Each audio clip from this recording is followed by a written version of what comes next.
Paul, so as somebody coming out of the Hispanic community and you're also a veteran, I'm really curious from your perspective, how did you fund the start of your own business?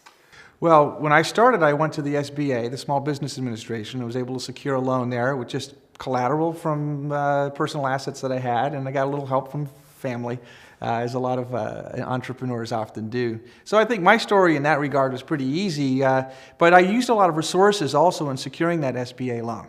I went over to the Small Business Development Center in my community, and in my case in Philadelphia there are two. There's one at Temple and there's one at Wharton, which is my alum. So I said, well, let me go over there, and then I found out that the one at Temple actually had a program to help me think about how to export the services that I was doing. And that started me in a direction that 5 years to the day, we actually began that strategy and implementing that. And later on, it moved into an issue where as we grew to a certain point, the question wasn't how do we fund the startup, it was how do we fund the growth.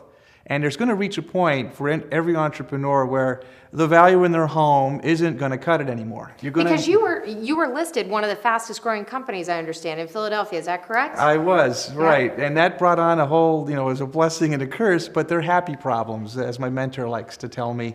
And it's really important to understand that you can borrow against the revenues or the accounts receivables coming in. And there's programs now from the Small Business Administration, matter of fact, 3 programs that are in partnership, and I might get this wrong a little bit, we're just going through the process now, but are in partnership for organizations that are exporting. And of course that increases the United States tax revenue base as that happens, so the SBA is very aggressively looking for organizations that are exporting products and services, and in my case through Latin America. And there's loans, matter of fact, there's 3 different types of loans that have recently been announced for those types of organizations, so you can borrow against receivables. Now, do you think these are opportunities that are available for entrepreneurs in general, or are these opportunities that were specific to you because you are part of the Hispanic community or part of the veteran community? In this case, those resources were available for everyone.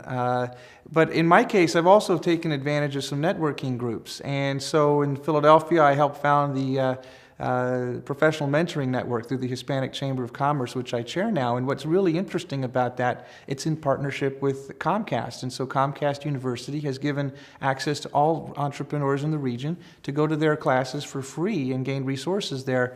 And in those locations and in that set of instruction and resources that they offer, there are even more additional resources for, in that particular case, Latinos in Philadelphia. But I bring that story up because in every community there's probably something like that, and we need to be able to find resources without necessarily paying for them. That was one of my professors made that comment, and it was a technology entrepreneurship professor.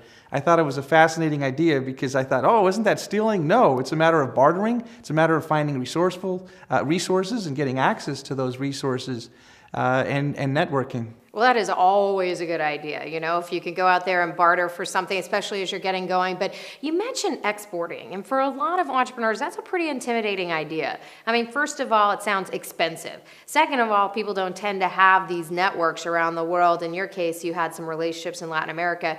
But what is the piece of advice then that you would have for entrepreneurs who say, that's an interesting concept, but where do I even start?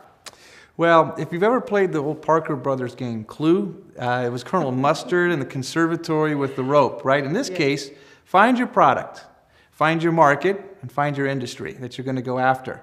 So for me, it was one particular product for analytics in the city of Sao Paulo going after banks.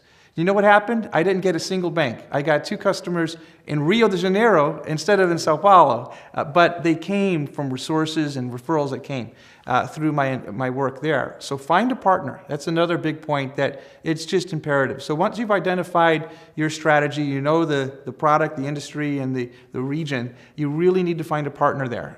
Walking into any foreign entity or country, it is foreign. And even if you have travel there, you're going to need someone who can establish those local relationships and really help you navigate.